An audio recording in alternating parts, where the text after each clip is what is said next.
Kericuhan terjadi antara saksi partai politik dengan anggota Panitia Pemilihan Kecamatan atau PPK di Bulukumba, Sulawesi Selatan. Adu mulut dipicu adanya perbedaan jumlah suara, di mana data suara tidak sah yang dimiliki saksi parpol tidak sesuai dengan angka suara C1 Plano yang diupload oleh PPK. Di Serang, Banten, 4 TPS melakukan pemungutan suara ulang. PSU dilakukan karena diduga terjadi pelanggaran pemilu, di mana ditemukan pemilih yang tidak terdaftar dalam DPT serta data pemilih meninggal dunia namun digunakan orang lain untuk mencoblos surat suara DPRD. PSU di Kota Serang atas rekomendasi Bawaslu Kota Serang kita ada 4 lokasi ya. Yang pertama di TPS 1 Kelurahan Banjarsari, Kecamatan Cikocok Jaya. Yang kedua di TPS 7 Kelurahan Kamanisan, Kecamatan Curug. Yang ketiga TPS 24 di Kelurahan Sepang, Kecamatan Taktakan, dan yang terakhir di TPS 5 Kelurahan Bendung, Kecamatan Kasemen. Tak hanya masalah penghitungan suara di lapangan dan penyalahgunaan hak suara, perbedaan hasil penghitungan suara dan di situs KPU juga menjadi sorotan. Sistem rekapitulasi suara pemilu 2024 atau Sirekap pun menimbulkan tanda tanya. Sekjen PDIP, Hasto Kristianto menyebut PDIP akan mengawal terus penghitungan suara pemilu 2024 mengingat sistem penghitungan KPU banyak yang meragukan. Ya, terus kami lakukan pencermatan meskipun sistem perhitungan dari KPU banyak yang meragukan dan dipakai dengan berbagai algoritma tertentu, tetapi kami terus kawal suara rakyat, suara Tuhan. Termasuk kemarin sempat penghentian rekapitulasi itu, Pak? Ya, kami juga berkirim surat hari ini ke KPU, nanti kami sampaikan. Banyaknya sorotan terhadap perbedaan data hasil suara membuat KPU bereaksi. Komisioner KPU, Betty Epsilon Idrus menyebut, perbedaan data terjadi jika ada satu KPPS yang menginput data yang tidak sesuai dengan angka yang sebenarnya dalam satu dapil. Ada pula faktor lainnya, seperti banyaknya pemegang akun yang tersebar di 800.000 lebih TPS, hingga jaringan internet dan telepon seluler petugas KPPS. Tapi KPU memastikan seluruh data sistem informasi rekapitulasi atau Sirekap pemilu 2024 tersimpan secara aman di pusat data yang berada di Indonesia. Sudah diaudit oleh lembaga yang berwenang, tadi sudah saya sampaikan, asesmen sudah dilakukan, bisa dilihat tadi, silakan, tadi saya sudah jelaskan prosedurnya, mekanisme kerjanya, detail sekali, silakan untuk dilihat C-planonya, sekali lagi kita lihat, sekali lagi ya Mas Mbak semuanya, Sirekap adalah alat bantu. Ketika alat bantu, ayo dilihat dan jangan lupa bahwa hasil resmi adalah rekapitulasi berjenjang dilakukan dari TPS ke PPK sampai dengan KPU. Sistem rekapitulasi suara pemilu 2024 atau Sirekap merupakan alat bantu yang disiapkan KPU untuk melakukan pencatatan dan pendokumentasian hasil penghitungan suara TPS. Meski demikian, hasil resmi penghitungan suara berasal dari penghitungan berjenjang yang dilakukan mulai dari TPS, PPK, hingga KPU. Tim Liputan, Kompas TV.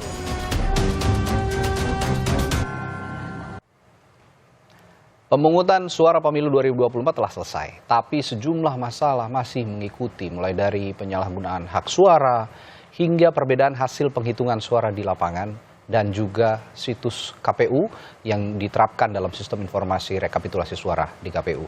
Kondisi ini pun menimbulkan pertanyaan, apakah benar terjadi kecurangan di pemilu kali ini? Kita akan bahas soal ini bersama sejumlah narasumber. Ada Komisioner KPU periode 2017-2022, Bung Ilham Saputra. Selamat pagi. Selamat pagi, Mas. Sehat ya? Sehat, alhamdulillah. Oke. Di sambungan virtual juga ada anggota Dewan Pembina Perludem, Titi Anggreni, dan pakar IT dari Sisrek, Pratama Persada. Selamat pagi, Mbak Titi, Mas pagi. Pratama. Radi, pagi, semuanya. Mas Radi, Mas Pratama, Pak Ilham.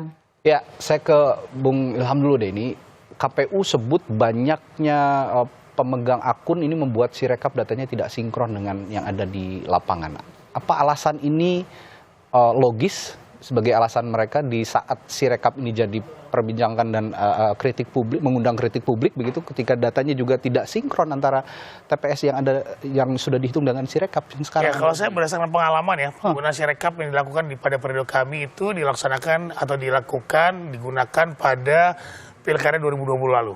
Dan itu seperti biasa kami juga melakukan disclaimer bahwa ini hanya alat bantu dan ini adalah pengembangan dan pengalaman evaluasi kami dari penggunaan situng ketika Pileg Pilpres 2019 sebelumnya. Jadi kami merasa bahwa perlu dicari alternatif teknologi yang kemudian bisa lebih transparan dan juga memudahkan pemilih untuk bisa mengupdate informasi hasil perolehan suara day by day. Nah, tetapi pengalaman kami pada 2020 lalu ketika menggunakan Sirekap, itu akunnya hanya dipegang oleh satu KPPS. Waduh. Nah, ini penting yang kami sampaikan ke KPPS sehingga hanya dia saja yang kemudian bisa jadi yang bisa memfoto itu hanya satu petugas. Gitu, yang punya HP atau HP yang kemudian sudah memenuhi syarat ke klasifikasi atau kemudian bisa memang digunakan sebagai alat pengguna Sirekap. Seperti itu.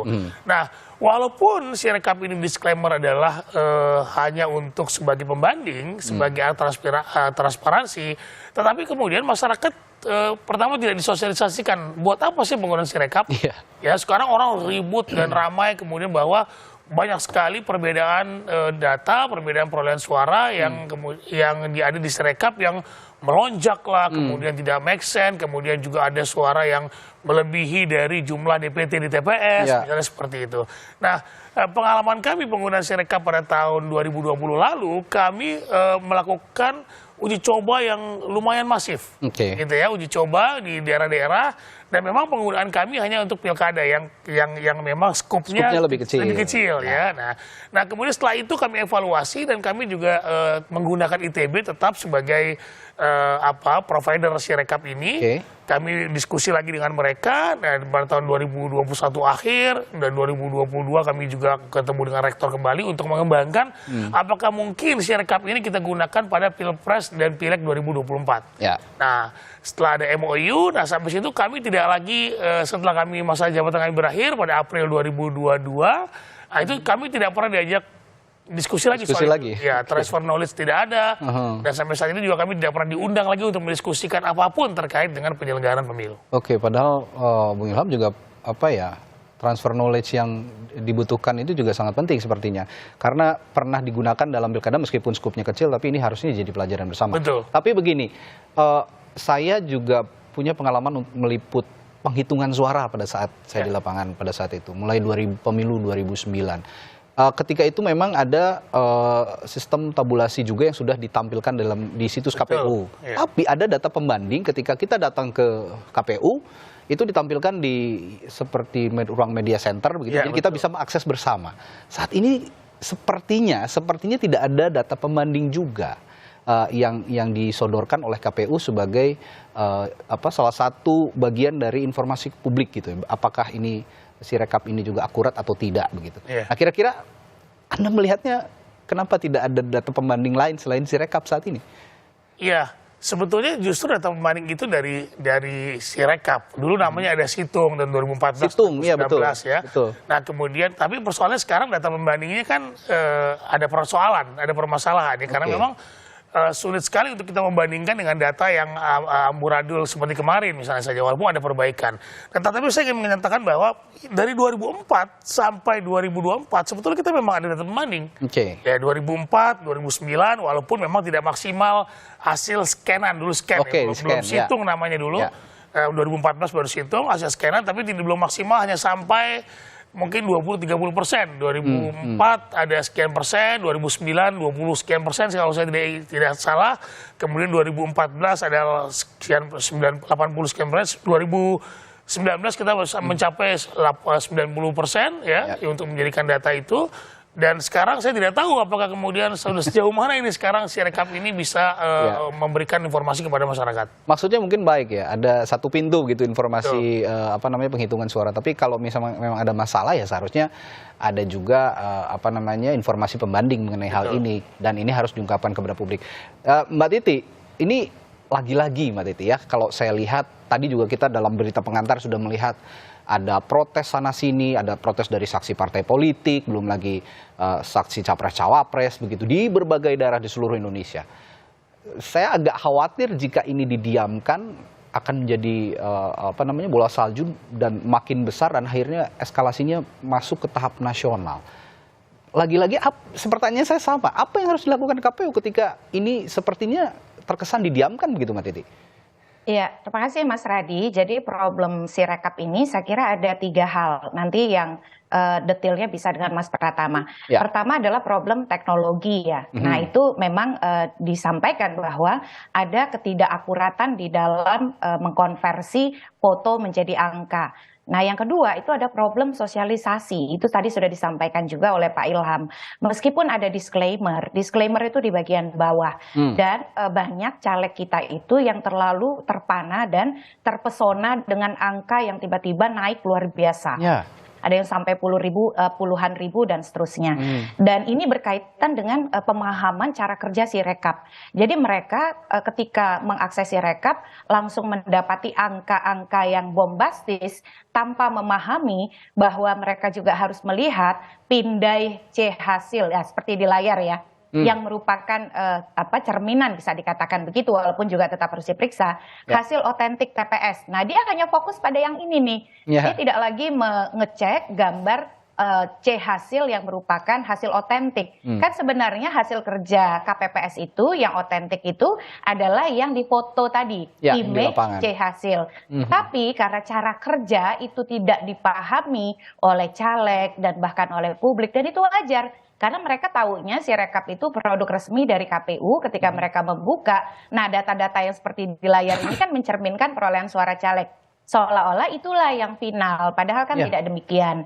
Nah itu problem sosialisasi itu bisa berbahaya, terutama kemudian ketika sampai kepada pihak-pihak yang tidak memahami konteks dengan baik. Dan dia akan semakin berbahaya. Yang ketiga nih, kalau respon di dalam menyikapi temuan ataupun kemudian laporan itu lambat atau dianggap tidak memuaskan, maka dia akan terkonklusi kepada tuduhan atau dugaan kecurangan, manipulasi, dan seterusnya.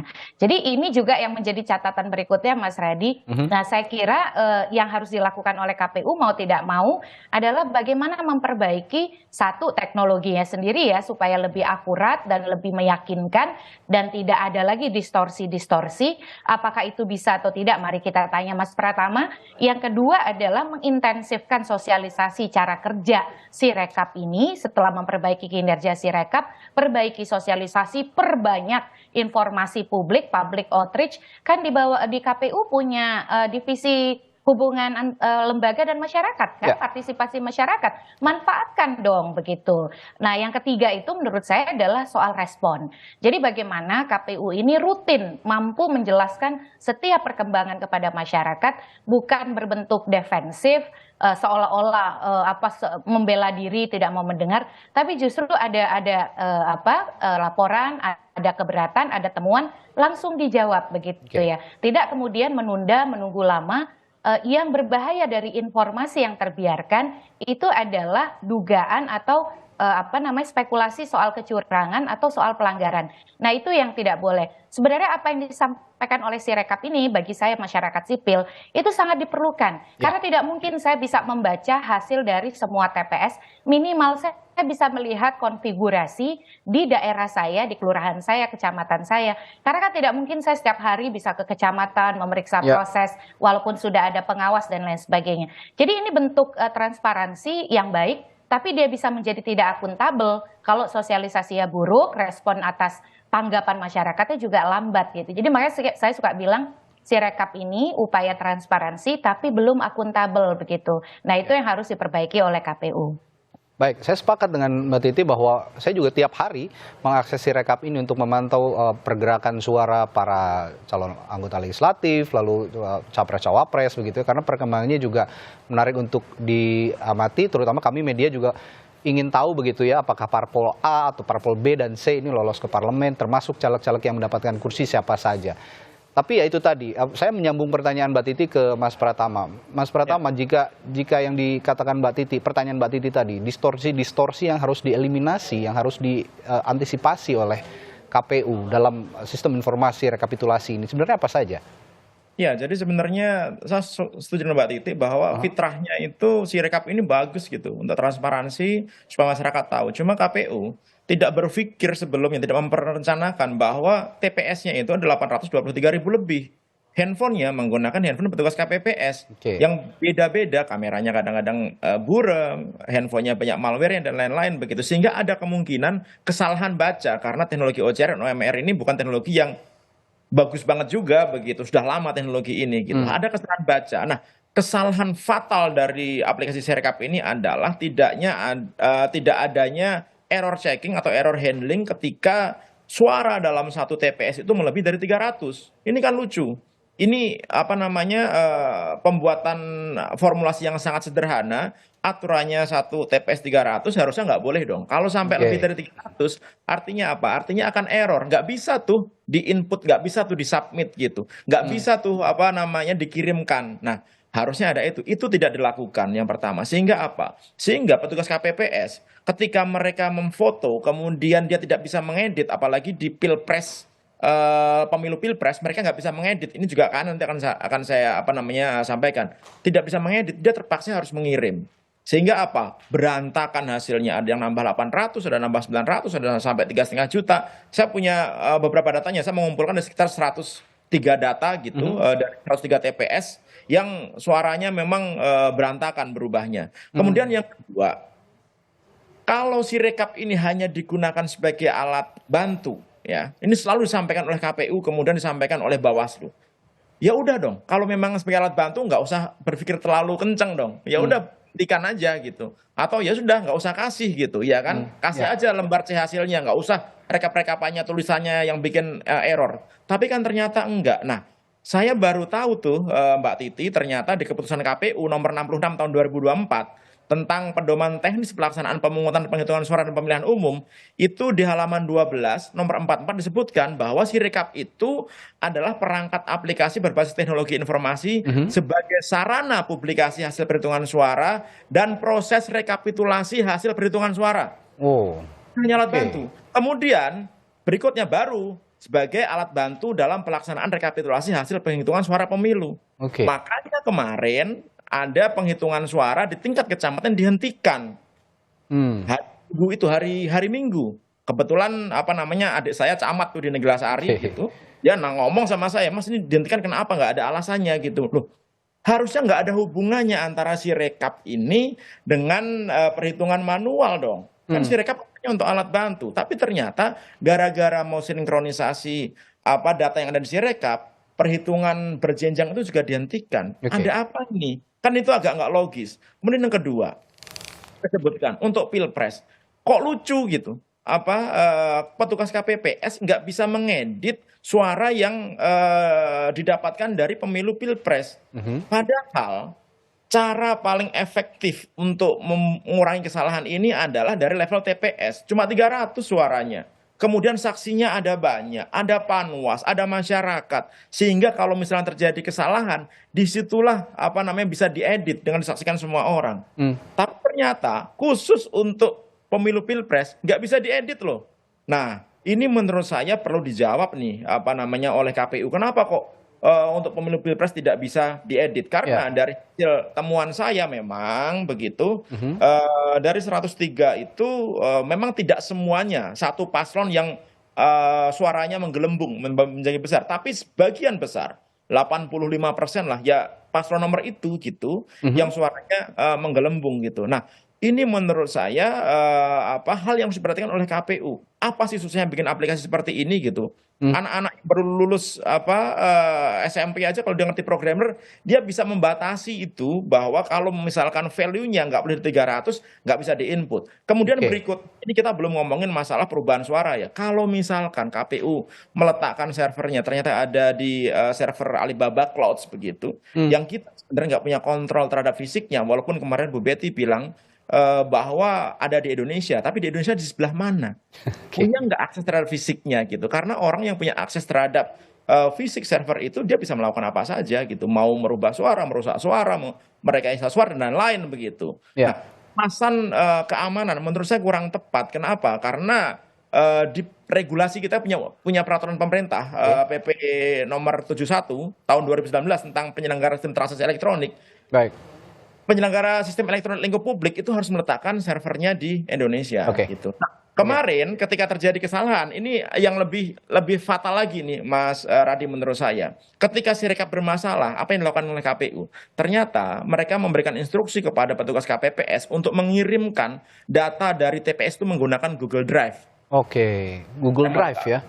Google Drive, gimana ini? Google Drive kan ada keterbatasan cloud juga kapasitasnya. Ya, dan kita nggak tahu itu servernya ada di mana Google Drive. Ya, oke. Ini yang menurut saya KPU harus ini harus benar-benar dijelaskan oleh KPU. Tapi saya akan ke Bung Ilham soal KPU yang menghentikan sementara ini proses Sirekap atau penghitungan suara juga di lapangan karena ada kekisruhan atau kekacauan input data juga yang tidak sesuai dengan input data yang dilakukan di TPS dengan data yang ditampilkan dalam Sirekap. Nah, apakah langkah ini juga sudah tepat yang dilakukan KPU untuk menghentikan sementara proses penghitungan suara? Tapi jangan dijawab dulu ya, Bung Ilham, saya akan tanyakan ini nanti setelah jeda. Tetaplah bersama kami di Sapa Indonesia Pagi. Kami segera kembali.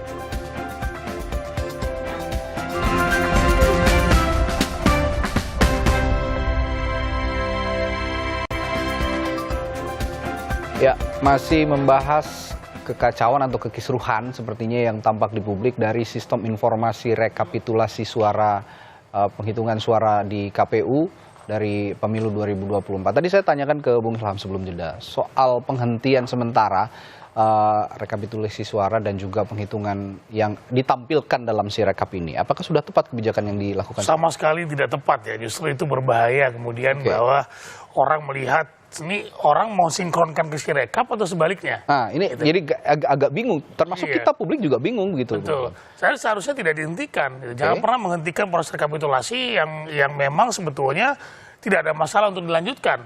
Sirekap ini kan betul kata seperti Mas Pratama tadi, ini kan alat bantu. Harusnya alat bantu ini kemudian menyesuaikan dengan rekapitulasi manual yang kemudian akan dilakukan rekapitulasi di kecamatan. Nah, ini kan muncul interpretasi yang kemudian jangan-jangan ini dia disinkronkan untuk menaikkan partai politik. Tahu-tahu nanti ketika pulih sistemnya suaranya sudah berubah. Kan banyak dugaan-dugaan seperti ini. Ini berbahaya buat saya ya. Jadi buat kita ini berbahaya sekali. Jangan pernah menghentikan tahapan rekapitulasi, tetapi rekapitulasi itu yang kemudian dijadikan perbaikan dari Sirekap. Karena kalau yang namanya disclaimer itu atau apa Sirekap ini sebagai alat bantu, di disclaimer sebagai alat bantu, harusnya kemudian yang digunakan tetap rekapitulasi manual yang nanti kemudian bisa memperbaiki Sirekap. Nah, saya juga agak bingung kemudian seperti kata Mas Pratama, kok tidak bisa diedit untuk Sirekap presiden.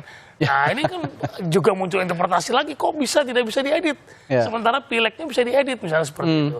Interpretasi masyarakat ini kan juga ya seperti kata Titi bilang tadi bahwa masyarakatnya sudah paham betul terkait dengan IT. Jadi nggak bisa dibodoh-bodohin lagi lah.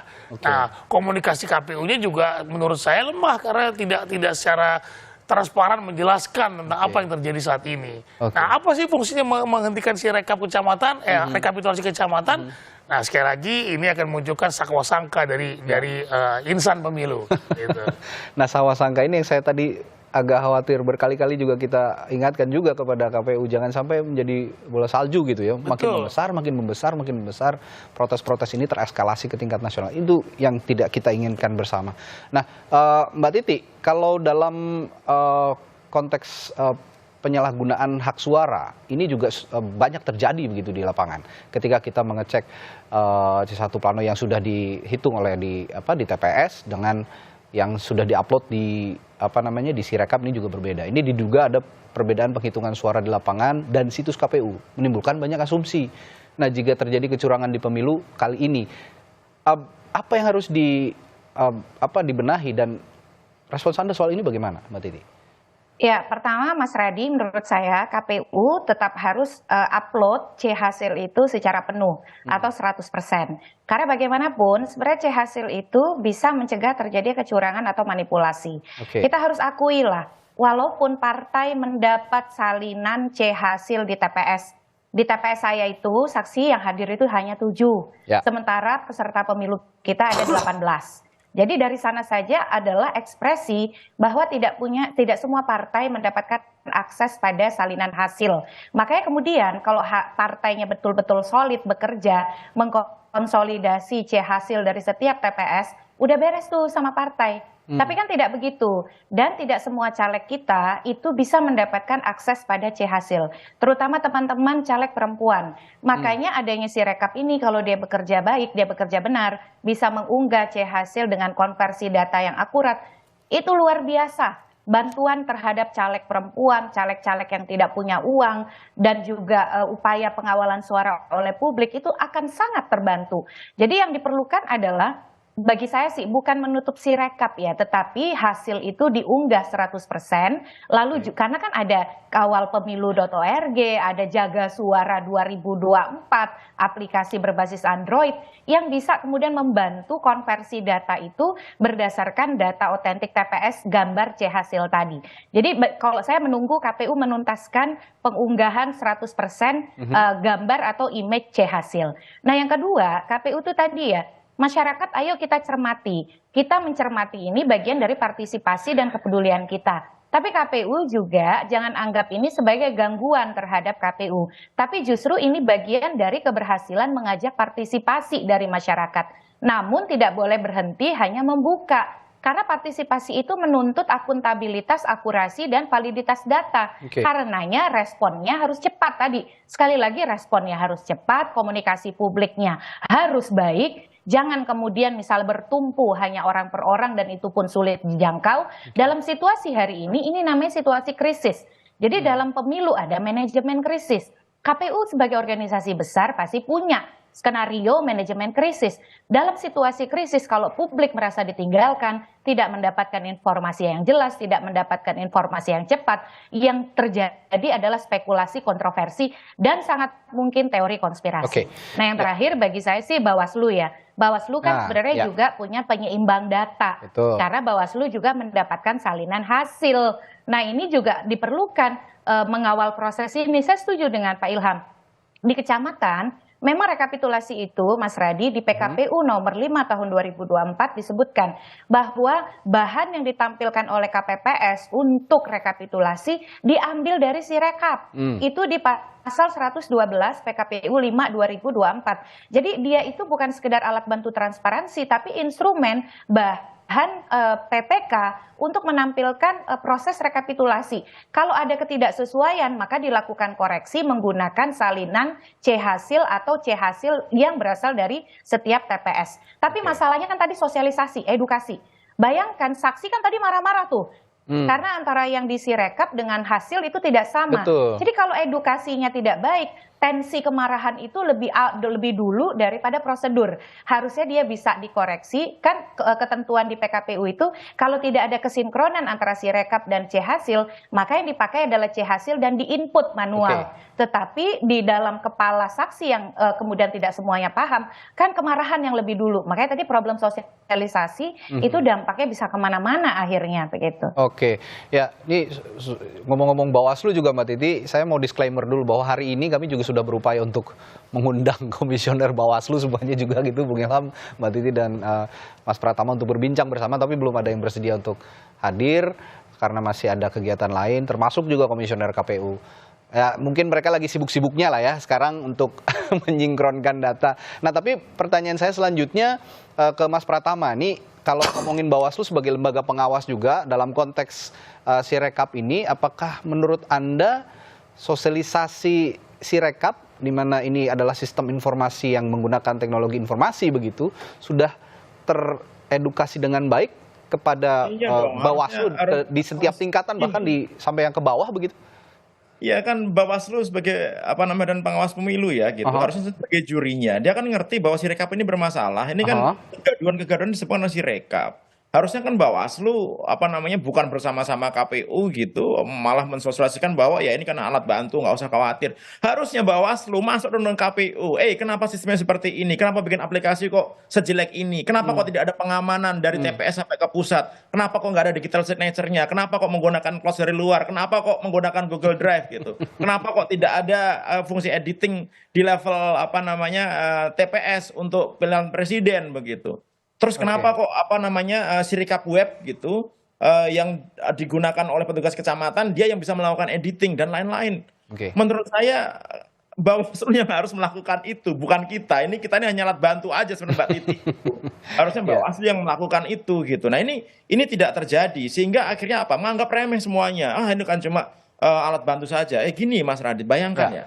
Kalau nanti misalkan ada pertas masuk ke dalam situs KPU, kemudian ketika pengumuman hasil finalnya KPU diretas, ketika diumumkan hasil Sirekap beda dengan hasil pemilu perhitungan berjenjang awal, bedanya 30 juta gitu misalkan. Kira-kira yang kalah mau nggak? Mau terima nggak? Nggak akan mau, karena informasi yang disampaikan oleh Sirekap itu juga informasi resmi dari KPU dan itu sah menurut peraturan yang ada dan itu diakui oleh semua masyarakat. Kalau terjadi perbedaan begitu banyak, kemudian akhirnya terjadi konflik, kemudian tidak menyetujui hasil pemilu, menuntut penghitungan ulang. Bayangkan sekarang kotak-kotak udah di kecamatan, kalau sampai dihitung lagi ke TPS lagi, manggil PPS lagi, 823.000. Oktober itu belum selesai perhitungan. Nah ini pensiun. Presiden pensiun kita bisa nggak punya presiden itu nantinya gitu. Nah makanya jangan menganggap remeh maksud saya itu. Perbaiki dengan benar, lakukan dengan benar. Ini pertanyaan saya selanjutnya untuk masing-masing narasumber saya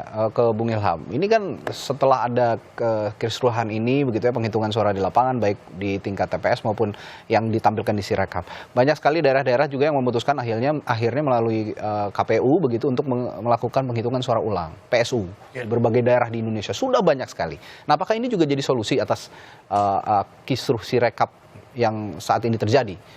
Setahu saya penghitungan suara ulang ini ada rekomendasi Bawaslu berdasarkan temuan dari pengawas TPS dan temuan mereka terkait dengan persoalan-persoalan pelanggaran administrasi di TPS. Misalnya saja ada pemilih yang tidak terdaftar di DPT dan bukan orang situ, kemudian memilih di situ lolos misalnya saja. Kemudian ada beberapa hal lain terkait dengan prosedur-prosedur pelaksanaan pemungutan suara tidak dilakukan. Nah, tapi apakah ada kaitan dengan Sirekap? Sampai saat ini saya belum mendetail itu ya. Tapi yang terjadi adalah PSU ini memang menurut peraturan undang-undangan bisa direkomendasi Bawaslu untuk melakukan pemungutan suara ulang apabila terjadi pelanggaran-pelanggaran tadi. Kalau ada ketidaksesuaian data antara yang di lapangan dengan Sirekap, apakah itu juga jadi salah satu alasan? Makanya sekali lagi disclaimer-nya adalah kan sebagai alat bantu, berarti bukan sebagai alat resmi gitu. Tapi betul saya setuju dengan Mas Pratama bahwa kegaduhan ini kemudian kecurigaan masyarakat disebabkan oleh Sirekap. Oleh karenanya Bawaslu harus menegur KPU. Sirekap ini seperti apa? Kok bisa seperti ini gitu loh? Bagaimana lebih datanya? Galak lagi lah ya. Artinya tugas dia sebagai pengawas dia harus betul-betul mengawasi dan memperingati lah apa yang terjadi saat apa yang dilakukan oleh KPU. Tapi terlepas dari kekacauan Sirekap yang sementara ini terjadi, pelaksanaan PSU di lapangan yang terjadi itu kan disebabkan oleh beberapa faktor termasuk tadi yang diungkapkan oleh Bung Ilham. Itu sudah bisa jadi solusi juga untuk mengatasi problem-problem pemilu yang muncul yang dilakukan pada 14 Februari kemarin? Ya, saya kira ini kan PSU ini prosedur ya. Apakah kemudian bisa memperbaiki persoalan pemilu kemarin? Saya kira nggak signifikan juga. Tapi sebelumnya begini, saya akan tanya juga, pada periode Anda sebanyak inikah PSU yang dilakukan? Ya saya lupa datanya ya. Tapi saya kira PSU itu memang kerap terjadi ya, dan terjadi karena ada persoalan-persoalan kesalahan petugas KPS kita. Ketika tadi prosedur tadi ya, mungkin pemahaman atau kemudian kesengajaan, kita nggak pernah tahu. Tetapi kemudian PSU ini untuk kemudian meningkatkan kualitas pemilu itu sendiri, ya kan harusnya begitu karena undang-undang mengatur itu. Tetapi apakah ada kaitan dengan Sirekap bisa memperbaiki data yang ada di Sirekap gitu ya, akan memperbaiki kecurigaan-kecurigaan masyarakat? Saya kok masih belum lihat itu terjadi ya seperti itu. Baik.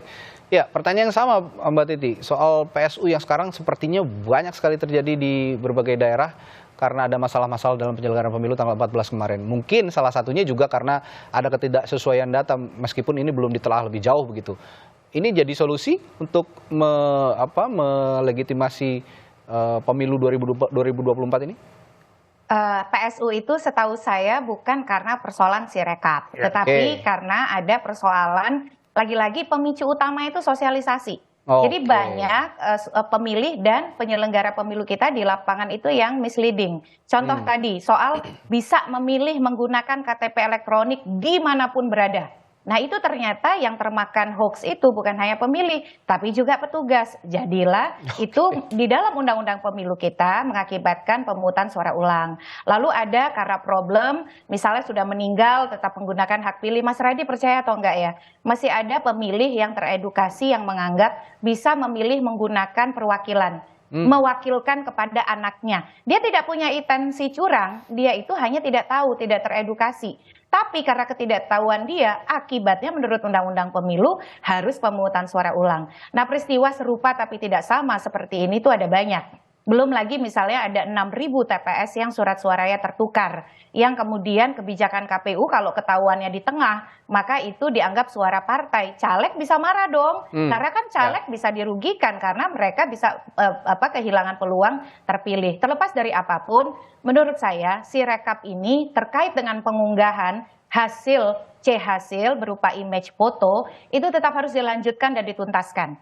Karena justru dengan itulah KPU bisa mencegah berbagai spekulasi karena pengunggahan C-hasil yang otentik tadi itu bisa dinetralisir oleh partisipasi masyarakat yang ikut ambil peran misalnya di dalam membantu menghitung seperti gerakan kawal pemilu di 2014. Gerakan itu di 2024 banyak sekali. Ada jagapemilu.com, ada jaga Suara 2024, ada jaga suaramu.id, dan beberapa gerakan lain.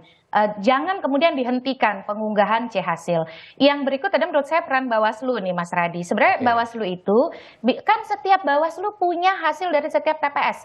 Bawaslu itu punya personel di 823.236 TPS. Jadi kemudian peran Bawaslu lah yang ikut menetralisir ini dan memastikan akurasi data hasil dari setiap TPS. Rekapitulasi mestinya berlanjut, tapi sekali lagi kuncinya sosialisasi. Karena mohon maaf ya, dalam politik itu walaupun kita selalu bilang harus rasional, banyak yang tidak rasional. Banyak yang menganggap bahwa Sirekap itu harga mati dan itulah perolehan suaranya begitu. Baik. Nah, yang saya akan tanyakan juga ke Mas Pratama, ini taruhlah ya Sirekap ini setelah pulih itu berjalan dengan sempurna.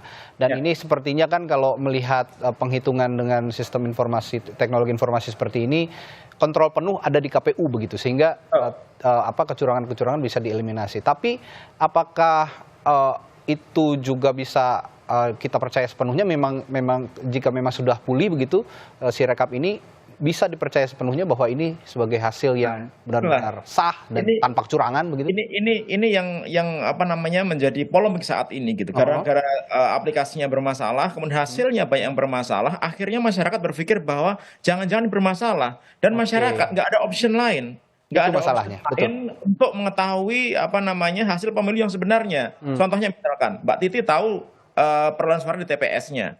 Kemudian Bang Raffi tahu di TPS-nya begitu. Saya juga tahu, tapi kan hanya di TPS saya sendiri. Agregat total semuanya. Memang iya, kita mau melihat lembar C hasil foto satu persatu sebanyak 823.000 lebih. Nggak akan mungkin gitu. Sehingga kepercayaan kepada KPU ini penting gitu, karena ya itu saran satu-satunya. Alat bantu tadi misalkan ada kawal pemilu dan lain-lain gitu. Kemudian ada Bawaslu kalau punya, ya saya yakin nggak punya juga gitu. Kemudian partai politik. Sebenarnya kalau mereka ada, selesai sudah urusan gitu. Mereka punya data, KPU punya data, tinggal disinkronkan mana yang nggak benar, selesai. Cuma kan mereka nggak semuanya punya seperti itu gitu. Kemudian juga harus hati-hati nih Mas Radi gitu. Ketika lembar C hasil itu diupload bagus memang, saya setuju Mbak Titi gitu, ada transparansi gitu.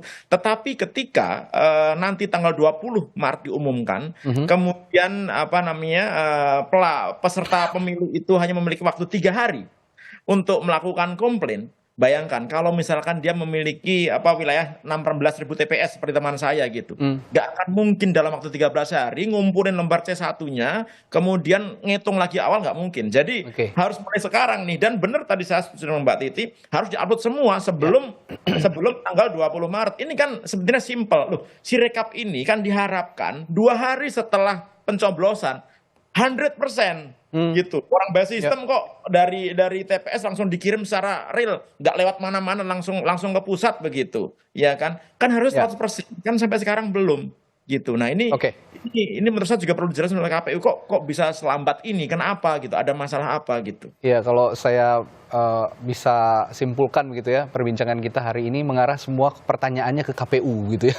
Ini harus sebenarnya yang bisa menjawab ya KPU. Lagi-lagi saya juga memohon, mungkin kita semua mewakili Bung Ilham, Mbak Titi dan juga Mas Pratama, ayo dong KPU berikan solusi, berikan pola komunikasi yang lebih baik, sosialisasi yang lebih baik kepada masyarakat agar dugaan-dugaan kecurangan yang disangkakan oleh kita semua publik ini juga bisa dijelaskan dengan baik begitu. Kalau memang tidak ada kecurangan.